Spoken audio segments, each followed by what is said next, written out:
Hello everyone, welcome to Antara love service channel. আশা করি তোমরা সবাই খুব ভালো আছো, আমিও বেশ আছি। তো আজকের ব্লগটা শুরু করলাম হোলির আগের দিন থেকে।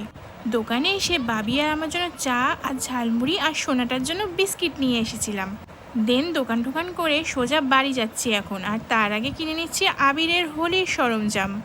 বাপুর এটা ওটা সেটা সেই কত রকমের বায়না। এই দেখো, হোলি খেলার জন্য আবার ড্রেসও লাগবে। আমাদের সময় আমরা ছেঁড়া ফাটা জামা খুঁজতাম কোনটা পরে খেলতে যাব। আর এদিকে যে বাজারপত্র, জলের বোতল টোতল দেখলে হোলির দিন তোমাদের দাদার ছিল বিশাল বড় একটা কাজ। সো এইবারের হোলিটা আমাদের অন্যরকম। এইদিকে সকাল সকাল স্নান করে ঘরের পুজো আশ্রা সেরে আবিরকে নিয়ে চলে এসেছি আমার মামা শ্বশুরের বাড়িতে। আজকে মামা শ্বশুরের গৃহপ্রবেশ, সাথে এই গোপু সোনাটাও প্রতিষ্ঠিত হলো। সাথে আমার গোপু সোনাও দেখো বসে রয়েছে এখানে। সারাদিন বাড়ির বাইরে থাকবো, তাই আমাদের গোপু সোনাটাকেও নিয়ে এসেছি সঙ্গে করে। ও ওর বন্ধুর সাথে দেখা করে নেবে, সাথে অনেক ভুরি ভোজ। হোলির দিনে দুটো শর্ট ভিডিও তোমাদের সাথে শেয়ার করেছিলাম আমি। তোমাদের দাদা যখন কাজের অর্ডারটা পায়, দিন আমার প্রচণ্ড মন খারাপ হয়ে গেছিলো। হোলির দিন সারাদিন আমি কি করব বাড়িতে একা একা। তো ওই যে বললাম, মা আছে মাথার উপরে, মেয়েকে মন খারাপ দেখতে কোন মায়ের ভালো লাগে। সো দেখো, এই ইনভিটেশনটা পেয়ে গেছিলাম। আর আজকে কিন্তু তোমাদের আমার মামা শ্বশুরের বাড়ির হোম ট্যুরটাও করে দিলাম। পরে মামি যখন গুছিয়ে উঠবে ঘরদোর, পরে না হয় একদিন এসে তোমাদের সাথে সেই হোম ট্যুরটাও দিয়ে দেবো।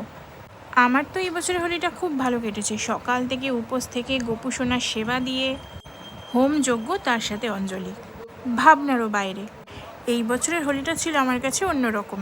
তো চলো তোমাদের সাথে আবির বাবু কি করছে সেটা শেয়ার করি। এখানে তো পুজো কমপ্লিট, সিন্নি প্রসাদ মাখা হয়ে গিয়েছে আমার। একে একে এসে সবাই প্রসাদ নিচ্ছে। আর এখানে দেখো আবির আর আবিরের দুই বন্ধু মিলে রং খেলছে। আর এনাকে কত ভালো বলতে হবে, দাঁড়িয়ে দাঁড়িয়ে রং নিচ্ছেন উনি। এই যে দেখো তোমাদের আবিরকে, একটু আগে খেলতে বেরিয়েছে, পুরো ভূত হয়ে গিয়েছে।